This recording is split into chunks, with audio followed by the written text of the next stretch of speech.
will be a big book study, typically like it always is when I'm here. And tonight we are going to be on page 104. So, you know, the program goes to page 164, right? So we work the 12 steps, working with others, the 12th step, right? But it continues to go on from there. We talk about to the wives, the family afterward, the employers, and ultimately a vision for you, right? And I don't know, by a show of hands, how many of you guys have read to the wives previously before? Okay. You just read it. Yeah, you just read it the other day. So it's emotional, bro. It brings up a lot, dude. It's almost a kick in the chest, right? You know, when we hear these things, because ultimately none of us want to hurt our loved ones, right? We want to be good, you know, fathers and husbands and sons and brothers, right? And friends. We want to be those things. But in active addiction, unfortunately, our actions are representing something totally different. So when we feel again, right, we feel that, and we see where our actions align, and we don't like that. So that makes for more drinking, it makes for more using. But to the wives is an emotional chapter, you know, so we're going to go over it tonight, and I figured if we're going to go over it tonight, I might as well bring my very own wife with me tonight, right? And so welcome, Ashley. Hey. So just a little backstory, because she used to come quite often with me and be supportive, and she's worked the steps, and she's been with me for quite some time. So we've been married for 12 years. She wrote out an 8-year prison sentence with me. Wow. Tougher than you could write out a prison sentence with anyone, right? I was sober when I met her. She's a normie to the fullest. When she wants to get turned up, she literally goes and buys a Swisher Sweet and just smokes it. You know what I mean? Like, that's turned up. You know what I mean? Doesn't know how to smoke weed right, doesn't know how to inhale, can't figure that shit out. And then we got together, and I'm a real one, you know? So, put it this way, she's a pro now, right? That's true, right? That's true. Okay, all right. And so, you know, when we're in active addiction, right, I don't know how many times I would say I'm only hurting myself. I'm only hurting myself, man, right? It's just me, right? Well, that's not the case, and I think that every single one of us is pretty much aware of that, right? And so when we can think about what it must have been like for my wife to go through years of addiction with me on the streets, and the constant relapses, and the trips to Crossroads and community bridges, and the continual promises, and everything that this chapter talks about, right? You know, I could speculate what it was like for her being alone with I went to prison, we had a 2-year-old. When I got out, my daughter was 9. I could speculate what it was like for her to have to live with me gone and come to visitation, and you know, you got to bring them quarters, right? She always brought the quarters. She loves me, dude. She does. She brought the quarters, right? But I could speculate what that was like, right? I could speculate what my parents went through, right? Just like when we make amends, we ask them, if we're using the 5-step amends process, we ask them, is there any other ways that I've harmed you that I'm unaware of? And we shut up and we listen, right? Because there probably is. There's a lot of things we're not aware of. So we can sit here like you guys did the other night, read to the wives, and it's a kick in the chest, and we're like, damn, I treated her horribly, right? But it's another thing to hear from her, right? It's another thing to hear from her perspective. So we're going to get into the first couple pages of it. We're going to share our experience of what it was like, where my head was at going through these periods of time, or what she was feeling during these periods of time. We'll talk briefly about the way in the beginning, if you guys just read it the other night, where it talks about the 4 different classifications of husbands, and then it doubles back around and gives some solutions for the wives on how to handle those husbands. We're going to skip a little bit past that, and we're going to get into when the husband finds a solution. Because if you're anything like me, it's like, dude, I'm sober now. Like, you should be grateful, right? Like, I'm not stealing the 64-inch TV off the wall anymore, right? Does that happen? That also happened. Yeah, that happened. Yeah. She was gone for like 7 minutes. That thing was gone. I made it to the pawn shop, came back, dude, it was already cleaning the house. You know what I mean? Right? So, when we find recovery, just like it talks about at the end of step 9, right? 10 or 20 years of drunkenness will make a skeptic out of anyone, right? We're a long way from the reconstruction at home. We must take the lead, right? Just staying sober is the bare minimum. I remember I called my dad from the yard and I was like, Dad, guess what? I got 2 years sober in the program. He's like, and? Like, you're supposed to be sober, dude. Like, you want to fuck attaboy for that shit? Right. Oh, you're in prison, you're sober, dude. I'm so happy, I'm proud of you. right? That's the bare minimum, dude, right? For guys like us, chronic alcoholics, type 4 husbands, right? Dude, we have to be, we won't have any sort of life. But we'll talk about what it's like at the end when it talks about, and it's everything that we struggle with today on a day-to-day basis, man. You know, when we go to meetings and guys like myself or Jay, or we have, you know, time under our belts, right, and we get up there and we share, we're like, everything is so good. People need to hear where you struggle, right? Because this shit doesn't go away. We're not cured of addiction and alcoholism. We got that daily reprieve, right? I still do things that I shouldn't do, right? I still struggle with things. Life still happens. You know, same thing with relationships, right? So we're going to share what we struggle with, where we're at today, what we're going through, and it'll relate directly to the wives. And this way you guys can get a different perspective. It might give you an opportunity to really think about maybe what your wife or your girlfriend or your mother or your sister or your brother or the friends who have loved you for a long time. And it might get a little emotional, right? Because there's a lot of emotion wrapped in our relationships. So we're going to get started today, and that's the plan, okay? All right, so we're on chapter 8, page 104. With few exceptions, our book thus far has spoken to men, but we have said applies quite as much to women. Our activities in behalf of women who drink are on the increase. There is every evidence that women regain their health as readily as men if they try our suggestions. But for every man who drinks, others are involved. The wife who trembles in fear of the next debauch, the mother and father who see their son wasting away. Now, can you remember what that was like for you to live in fear and wonder where I was going to be when I would have come home right away? Can you remember what that was like? Let's get started. Let's just get right down into it. So, for me, not having any context of what addiction looked like or just any idea, I've never seen anything like it before.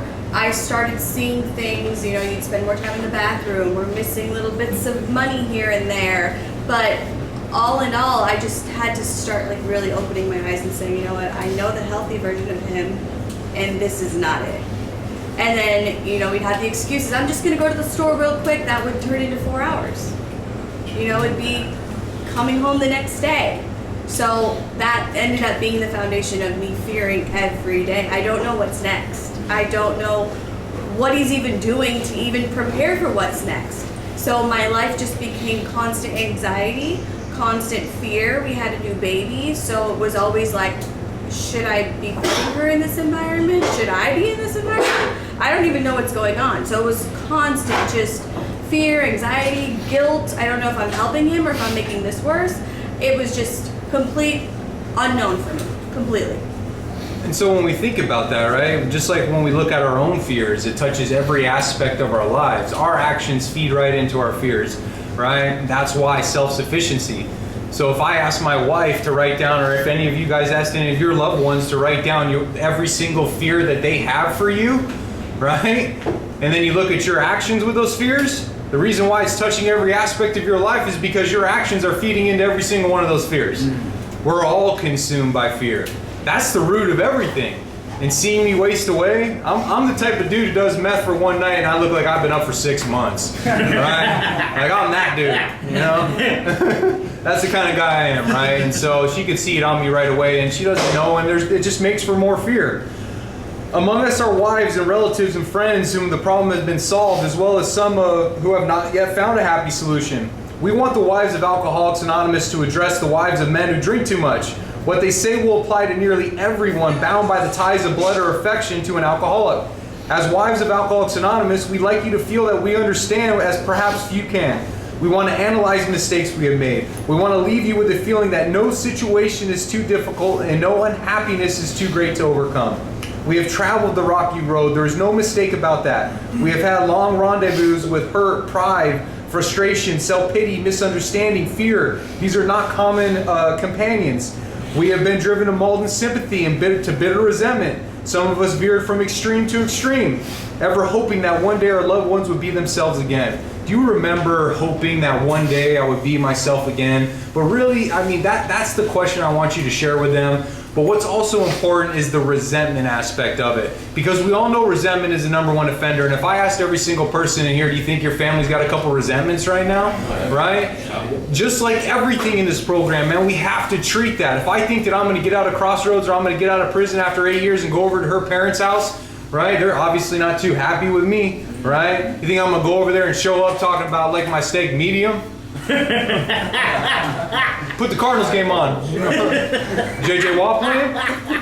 Like it don't work that way. Everything has to be addressed. So why don't you talk about how my actions started and created some resentment with you, and just the hope that you had that one day, because it didn't happen overnight. We're talking about an 8-year prison sentence. We're talking about being married for 12 years. We've been we've been together for 13 years, right? So why don't you talk a little bit about the resentment aspect of it that comes from our action? Because in addiction, I'm only hurting me, right? I'm not trying to hurt you, but I'm going to be dope sick, so it's by any means necessary. Right. That includes your wallet, Jay's wallet, my parents' wallet, anybody's wallet, right? Any Walmart, anything that I could yeah, that's mine. I need that, right? So why don't you share some of the resentments that's been created along the way in the beginning? I think every one of these things has led back to severe resentment with me. The hurt, the pride, the frustration, the self-pity, the misunderstanding, the fear, all of those played into the resentments that I'm still working on today. So when he was going through all of these, addiction-related things, I felt directly impacted and personally hurt by everything he did. And today I see it as he was trying to stay well, or he was trying to do what he needed to do. But every time he stole something, every time he got the car impounded, it seemed like this is a direct hit on me. Now I can't go to work. Now I am, less of what I could be. So it always seemed to be a personal attack on me. I had to really understand addiction to really understand he is really just tunnel vision. He's not seeing how it affects other people, or how it emotionally hurts me, how it mentally hurts me, how it monetarily hurts me every time. So the frustration bled into resentment, because I didn't understand we're doing the same thing over and over. You're going in a cycle, and this is crazy. Felt bad for myself, so self-pity. I had a lot of pride, so I never let anyone know what was going on as much as possible, because I was hoping he would get better. And people don't want to hear, oh, he did X, Y, Z, and then you're going to end up back with him. No one wants to hear that. So if they don't hear anything, he can come back eventually when he's better, and we'll just cross our fingers that that's sooner than later. So I held a lot, till I couldn't, pretty much till he got sentenced. That was a lot of my resentment, because I didn't have anyone to talk to. Fear of it happening again. I never knew when it was going to be a safe, stable environment. So even when we did have good times, it was like any moment this could go away. It never felt consistent. It never felt like it was going to last. So all of those things just compounded over the years, because even when he went to prison, I don't know what he's doing in there. I don't know if he's gambling or getting high, or it was just never a very stable, consistent feeling like I felt like it was going to improve. So all of those just made my resentments just through the roof. It's just one of those things where we're going to continue to hurt the people that we love the most until we start contributing to their lives instead of take from their lives. And our disease is the selfishness, the self-centeredness, 100 forms of self driven by fear, and everything that it talks about in the lead up to the third step. And so when we really look at these things, and just like it talked about, they're hopeful they're all hopeful for every single one of us. Right now, they're just there. He's still there, man. He sounds better. He looks better. Usually he leaves by now. He didn't ask me for any cigarettes or money yet. Like, things are getting better, right? But it all starts, it's consistency of our actions. And says our loyalty and desire that our husbands hold up their heads and be like other men have begotten all sorts of predicaments. We have been unselfish and self-sacrificing. We've told innumerable lies to protect our pride and our husband's reputation. We prayed, we begged, we've been patient. We've struck out viciously. We've run away. We've been hysterical. We've been terror-stricken. We've sought sympathy. We've had retaliatory love affairs with other men. Our homes have been battlegrounds. Many an evening in the morning we kiss and make up. Our friends have counseled, chucking the men. We have done so with finality, only to be back in a little while hoping, always hoping. Our men have sworn great solemn oaths that they were through drinking forever. We believed then when no one else could or would. Then in days, weeks, or months of fresh outbursts. So we're looking at the cycle, man. right? And so we wake up in the morning after everything that we done again in the house, and we're like, baby, I'm sorry, I'm never gonna do it again, right? All of our families are, for us, my parents are like, oh yeah, dude, you better go. You better go, you better get gone, because this is gonna end bad, and always ends bad. He's lying to you. He's been doing this for so long. So why don't you share a little bit about what it was like going through that cycle of insanity, somewhat normalcy, and your family. I mean, she cut her family off for years for me, right? Because they thought that she should leave me, right? And they didn't get it, they didn't understand it, and that's okay, right? But why don't you share a little bit about what the cycle was like? I think, like you said, your parents had seen it all before. They already knew, like, I guess what would trigger you, or if things were going too well, like, we are due. He's about to really do something nuts. And I'd be like, no, we have a baby, like, we're fine. Like, there's no way he would mess this up. There's just logically why. So I had to learn to throw logic out of the window, because it definitely is just whenever he felt it, and I still don't know, what caused it. But I think it was just being around people that he felt comfortable, like, life is good, I can handle this right now. So I never saw it coming. And each and every time it happened, I was blindsided. The fact that I was blindsided kind of fed into the pride aspect, that I couldn't let my parents know, like, he did it again. Shit. I didn't really have any choice. And they were saying, you got to be a good mom. You got to start thinking for yourself and stop trying to rescue someone else. And I really didn't want to deal with that, hearing it over and over. So I was like, you know what? I'm going to just deal with this. You don't need to hear any negativity from me. I just won't even tell you. It's fine. So I just decided to do my own thing so that they wouldn't think negatively of him and wouldn't think that I was completely just, insane. Just wrapped up in someone else. So it was very lonely.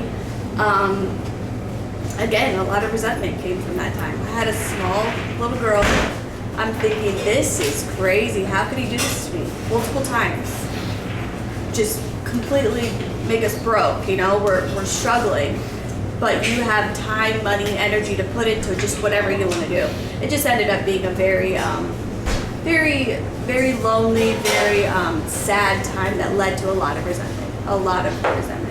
And ultimately, it always leads back to the resentment. It always leads back to the fears. And if you guys think about what it was like, your home being in a battleground, every single day it's an argument, right? When we also talk about the codependency that comes from being with an addict, right?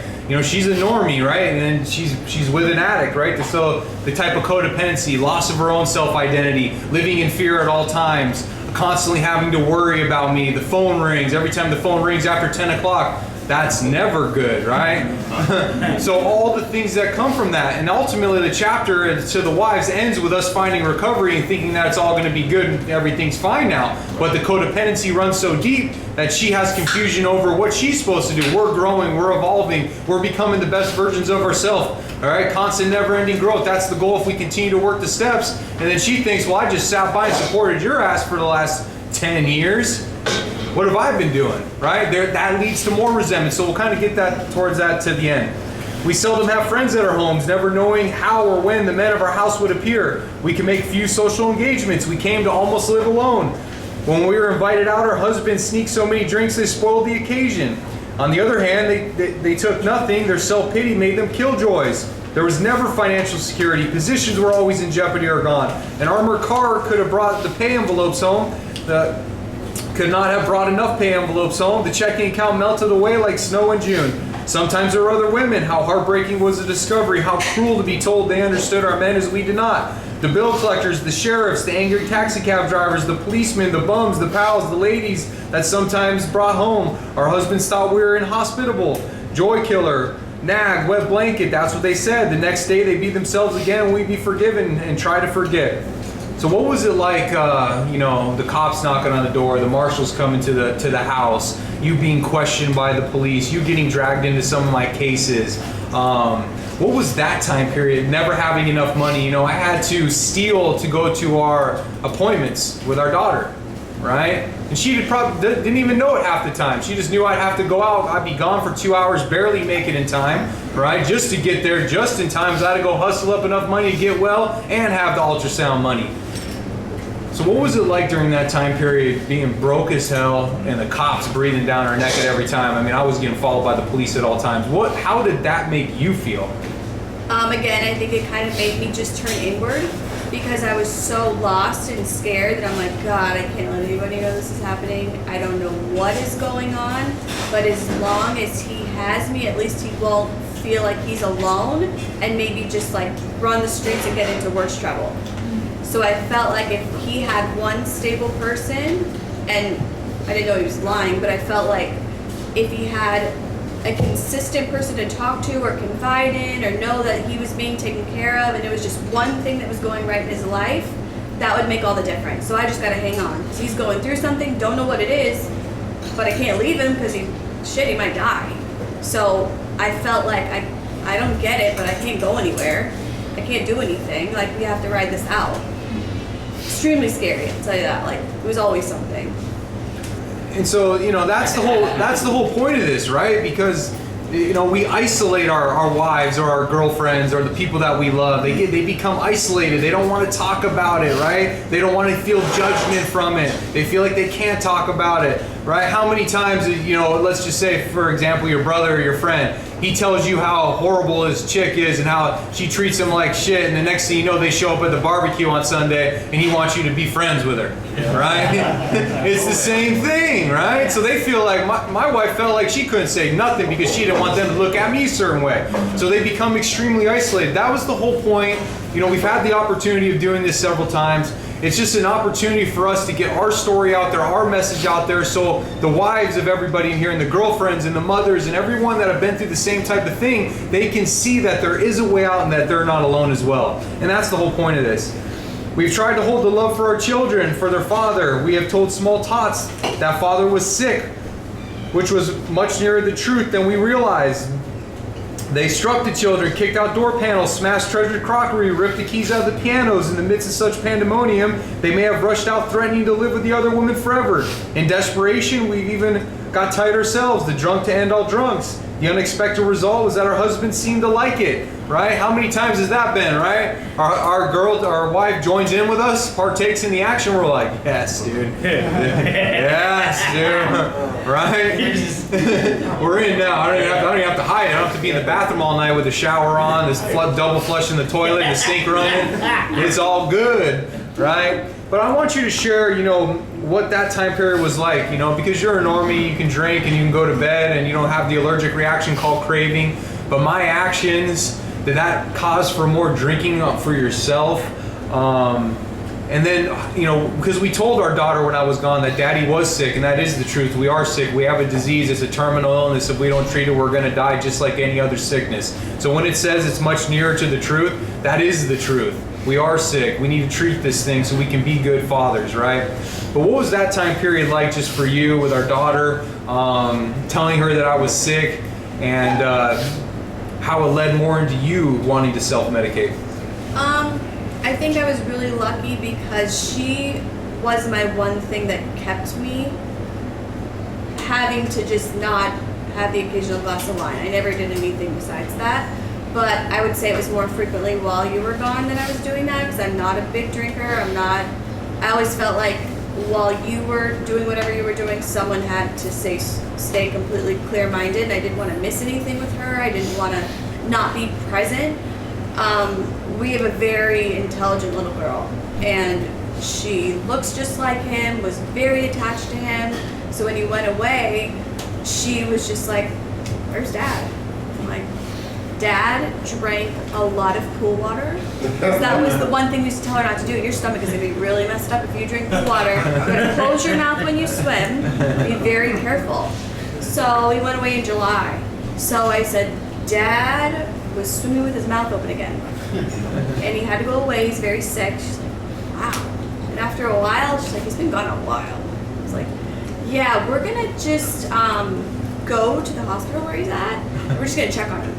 Because he's really irresponsible. He's been swimming a lot, mouth open. Like, we're just going to let him do his thing, get better. And that worked for a while. She's like, okay, that's fine.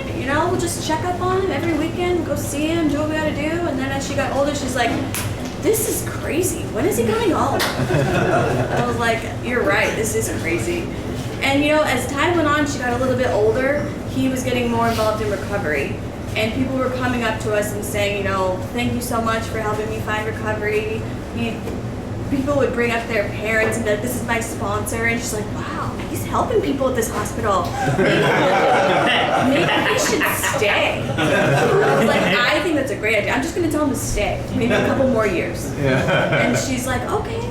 So she was fine with she never felt apart from him. She'd see him every weekend. She was just very understanding. Like, yeah, I guess if dad needs to be well, then yeah, we got to do that. And I would send her gifts from Amazon, and it would say like from daddy. We'd get bills in the mail, and be like, oh, dad paid the bills again. Like, okay, doing the most from the hospital. And she's like, wow, he's efficient. Like, just, good for him. Like, so she always had like that feeling like dad was taking care of her. Dad would send her a backpack every year for the first day of school. Just things like that so that she wouldn't feel far. So. And it's hard, right? And so our experience isn't everybody's experience, right? But the root of all that is that our actions have caused this, and we need to understand, right? And so when I'm sitting there and I want pictures, when I'm on the yard, I want pictures of the first day. I don't realize everything that goes into that, right? I don't realize everything that she has to do. So it even runs deeper with the resentment. She's the one that's got to get the backpack. I get the credit for everything, right? She's the one doing everything, but I need the money on the books, right? It doesn't work that way, man. We have to start contributing to the lives of the loved ones, right?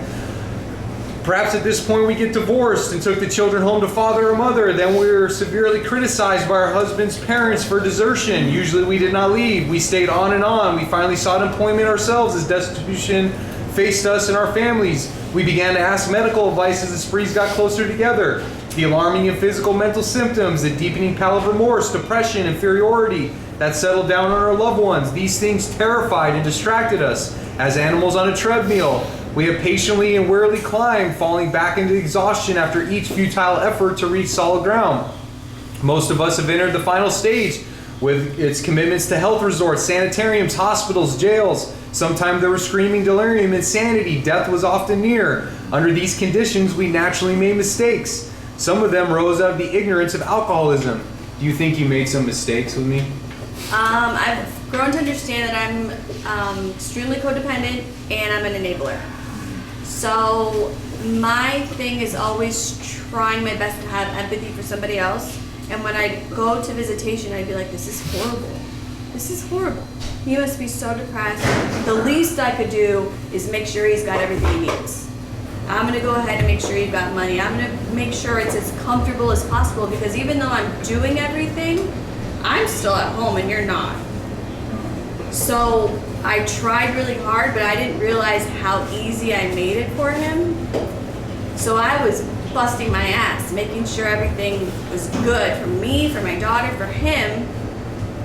But I mean, it's just not healthy. There's no balance. It just played into my natural, inkling to be that codependent person, to want to have control over everything. And it just made, again, resentment, codependence, it made everything just magnified.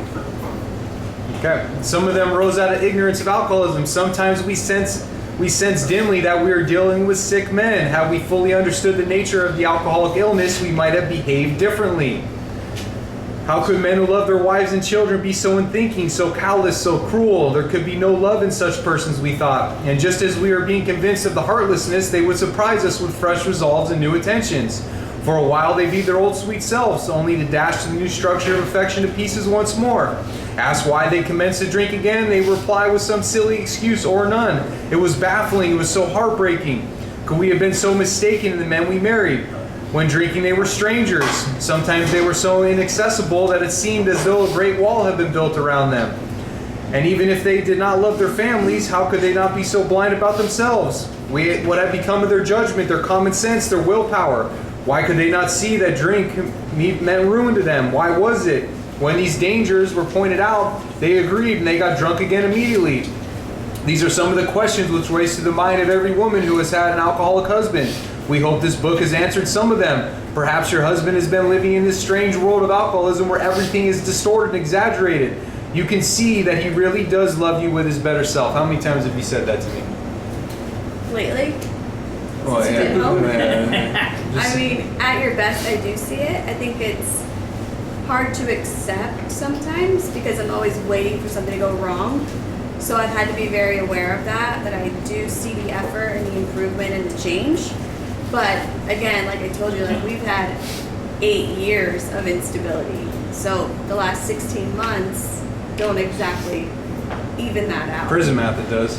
Yeah, 2 for 1. I'm at the gate, bro. I already gave away my TV.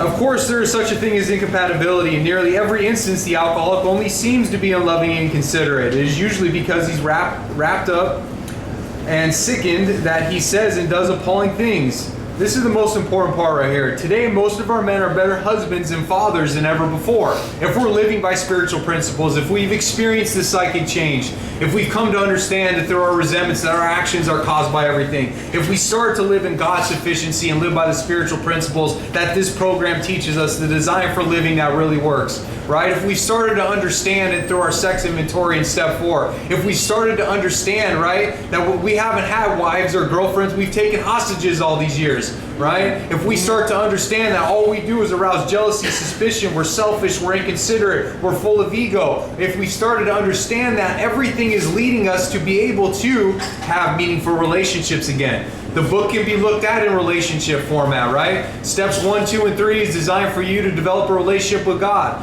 4, 5, 6, and 7 is designed for you to develop a relationship with who you are, again, with self.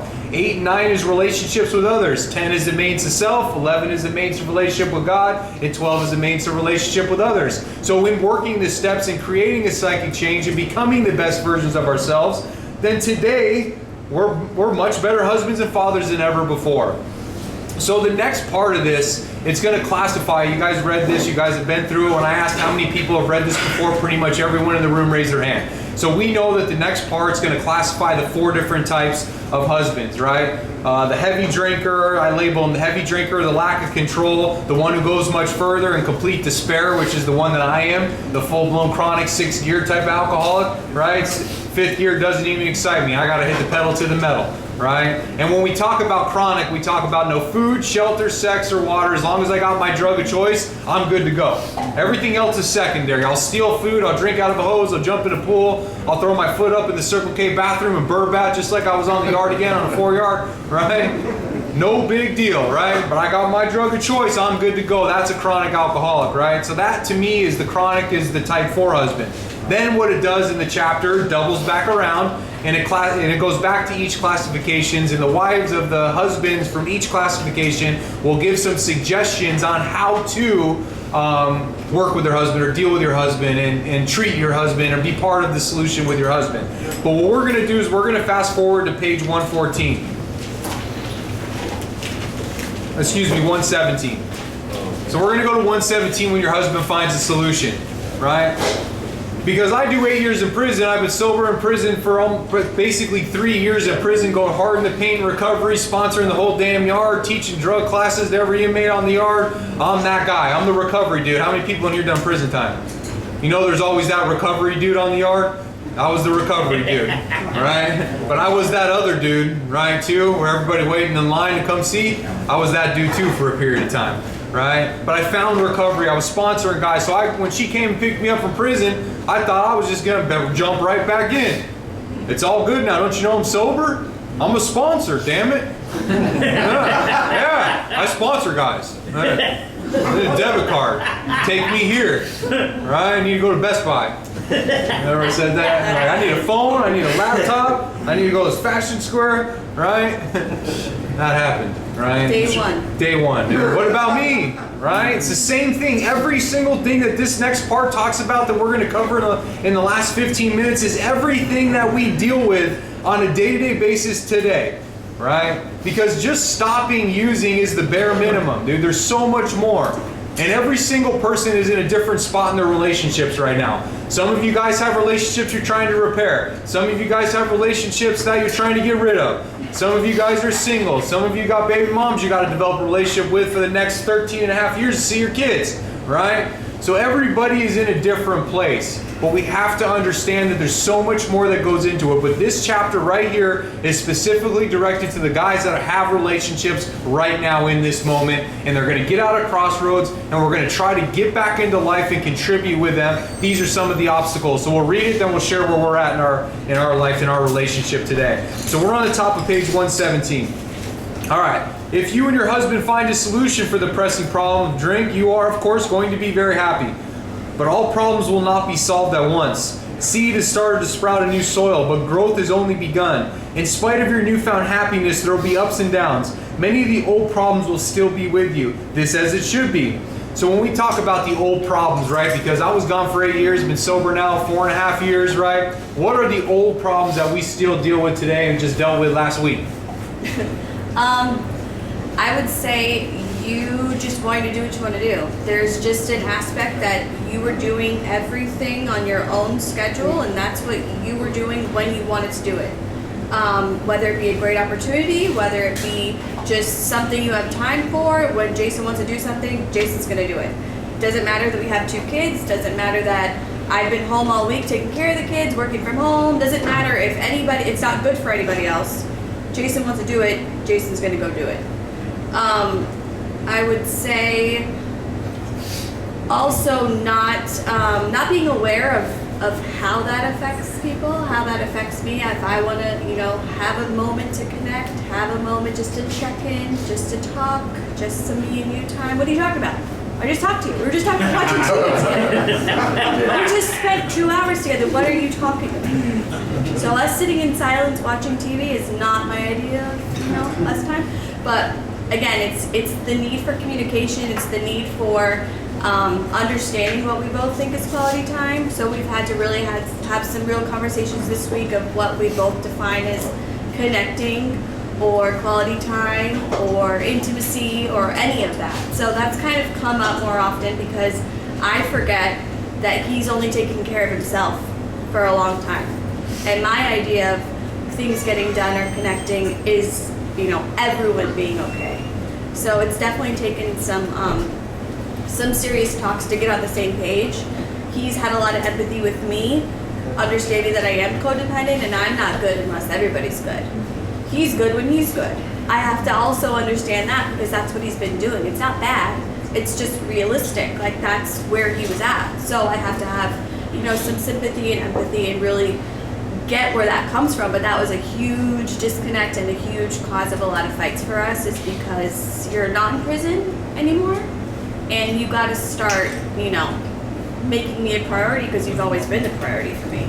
So I'd like some of that back. Good call. All right. Doesn't know what to say. But it's true, right? Like, so we can come in here and be like, yeah, she wrote out 8-year prison sentence with me. We're back together, dude. Everything's good. We got a new baby and a new house and cars and money in the bank and great. Everything's good, right?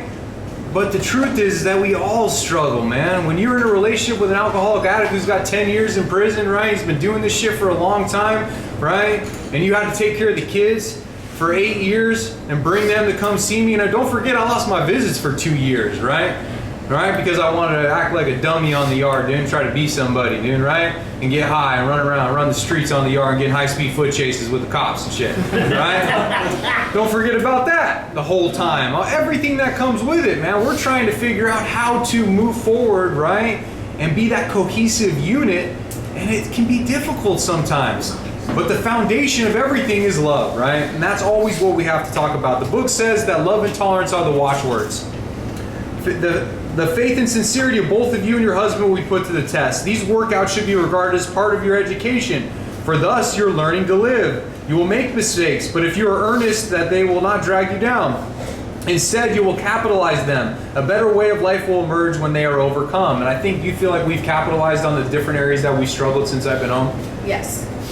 I think we put in a lot of time, and I think this has been a good thing for me. Before we had the baby, I was coming here every Saturday just because I really needed to understand the program and the material that brought him out of where we were. I had to really connect with what brought out the best in him. So I really tried to do that as a token to show him, hey, I'm open-minded, I'm here to heal with you, But since we've had the baby, I think it's kind of put it on us to take the initiative and do the homework and do the work to really connect on our own. But I think we really, while he was away, we did a lot of self-counseling. We read a lot of books. We did a lot of exchanging of questions and things so that we kind of had that strong foundation. So when we felt that we got home, we could just do life. It'd be easy. We already have all these things. We connect. It never felt like we were apart. But what I realized when I told him probably this past week is that we built this like amazing machine.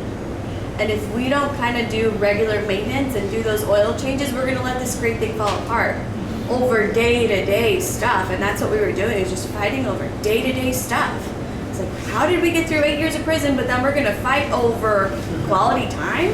Like, that seems crazy. We would have spent 8 hours together every Saturday, laugh like we were at an amusement park.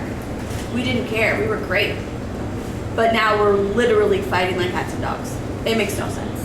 So we've kind of had to take the book, take everything that we've learned, and recenter ourselves and remember like the basic fundamentals. So we capitalized. We did. All right, just checking. So I don't have to sleep on the couch again tonight? No front. As of now, no. We still got that drive home. Right.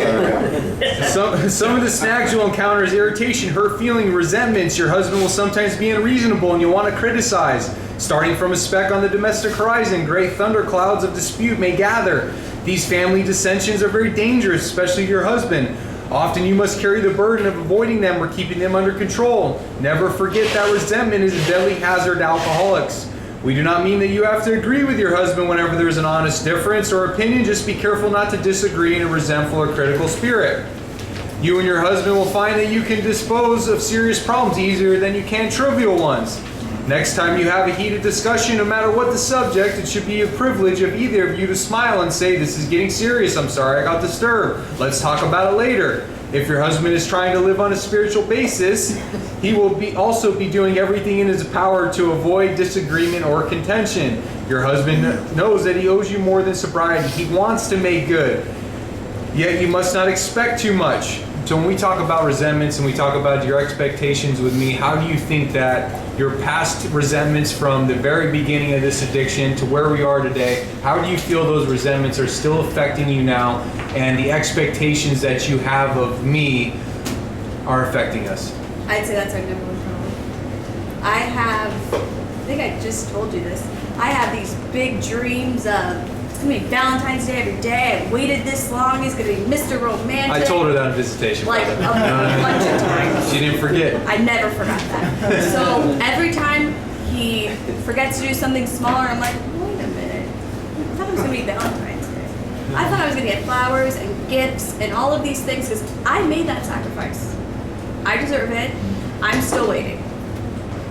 So we had this really good talk not that long ago to where we ended up understanding we were both in a very hurt, traumatic place. He was obviously away from home.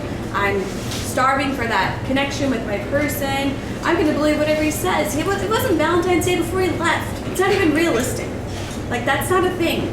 He wanted to make me feel comfortable and loved and all of those things. So I understand the basis of what he said, and I still want that connection. I still need to heal from all that, but I've had to bring my expectations way lower. Way like, we're a real life couple now. We can just heal, talk, do thoughtful things, but the expectations I had from then are just not something he's ever going to be able to reach because my resentments are always like, nope, not good enough.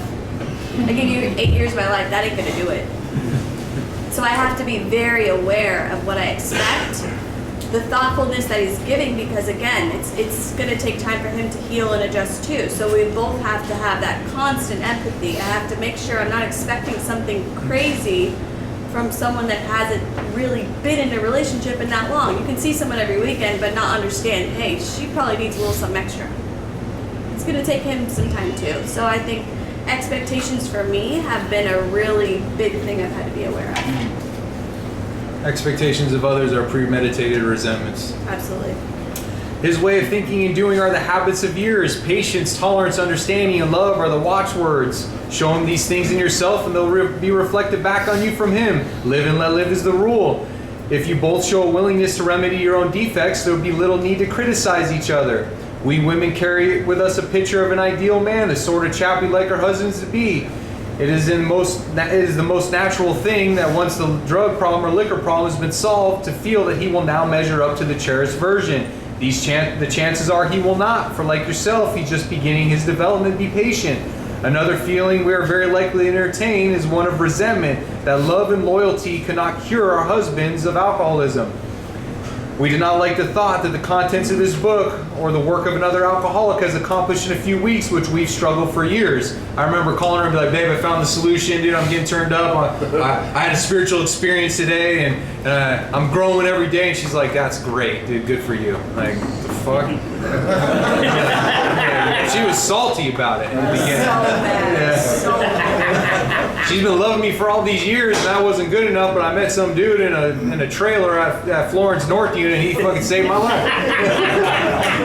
She didn't want to hear that shit. I stopped bringing my big book to the phone. I used to bring my big book and like, guess what I heard today? And I was like reading to her on the phone.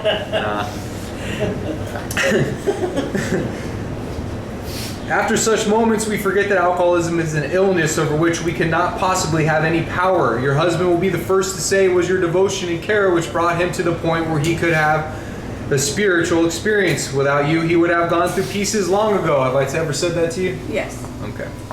And then what do you say? I always say I don't believe you. Yeah, you don't believe me.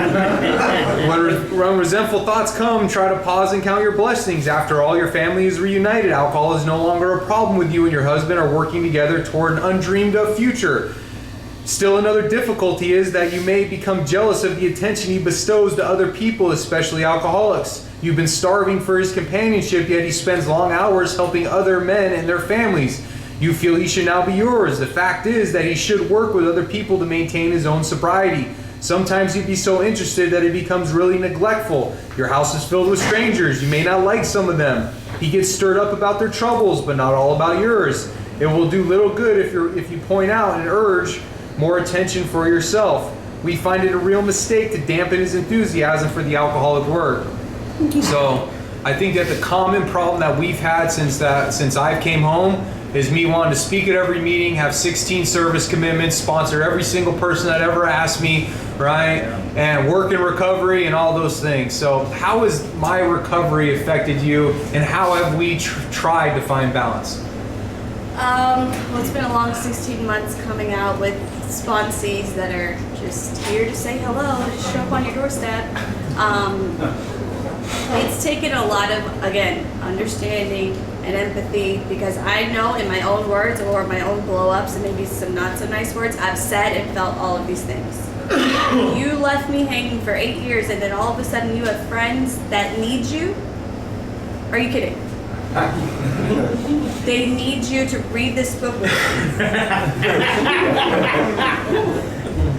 It was very hard to understand. And then I actually worked at a reentry facility. And I did a lot of reframing justice type of work. And I understood, like, this is the way that people prosper. This is the way they get better. It's a fellowship. It's a team sport. Like, they have to do it. And this is like a prerequisite to my life being okay. I have to just accept it. So this is probably like the one thing that took me the longest, is to understand, like, just let go. Just do your thing, because it's the basis and the foundation to him being okay. That was probably the hardest pill I had to swallow, because I felt like I was owed. I felt like I made the sacrifice, I come first. What I understood is I come first after recovery, because there's no sobriety without the meetings, without the people that support him. So the best way to do that is to come and get involved and to understand it and to feel what you feel in a meeting. Because understanding the book is one thing, but relating to the people around you that are going through the same things, I get it. So go speak, go to your meetings, invite your friends over. That's great, it's all great. But it was hard at first. It was really, really hard.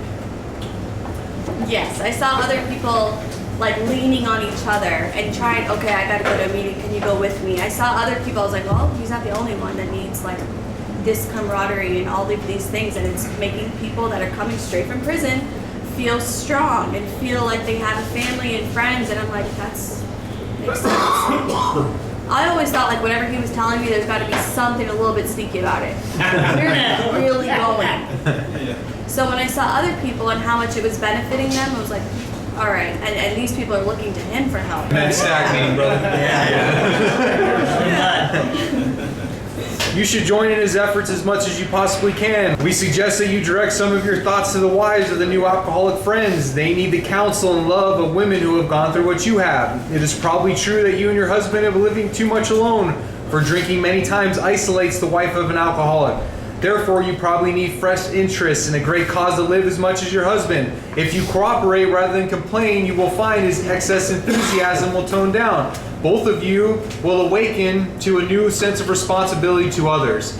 You, as well as your husband, ought to think of what you can put into life instead of how much you can take. Inevitably, your lives will be much fuller in doing so. You will lose the old life to find a much better one. And so we've ultimately found a much better one. When it all be said, you know, we've been through a lot together, but we continue to try to understand each other. And no matter what I think about her feelings and whether they're real or she should feel that way, right? If I love her, I have to validate her feelings.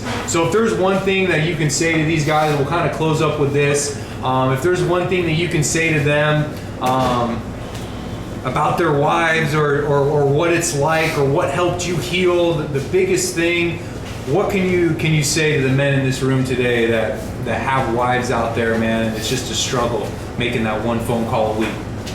First and foremost, she's not crazy. She's not crazy. I know she says crazy things. It all comes from hurt. It all comes from being and feeling far away from you. She wants to be understood. She wants to be heard. Let her in. Send her a book. Tell her to read it. Share with her what you're going through, and I promise you, it's the best thing. If you can share how you're healing and tell her, hey, this is working for me. I want you to be a part of it so we can do this together. There's no harm in that. But I promise you, everything that you're going through and everything, it's just a lack of connection. That's all it is. So have empathy for each other. Try and drive that, rebuild the healing, the strength, everything that you need and that you want in a relationship is on the other side of that disconnection. All right, so that's to the wives, my friends. So thank you guys for all being here. Let's give my wife a round of applause.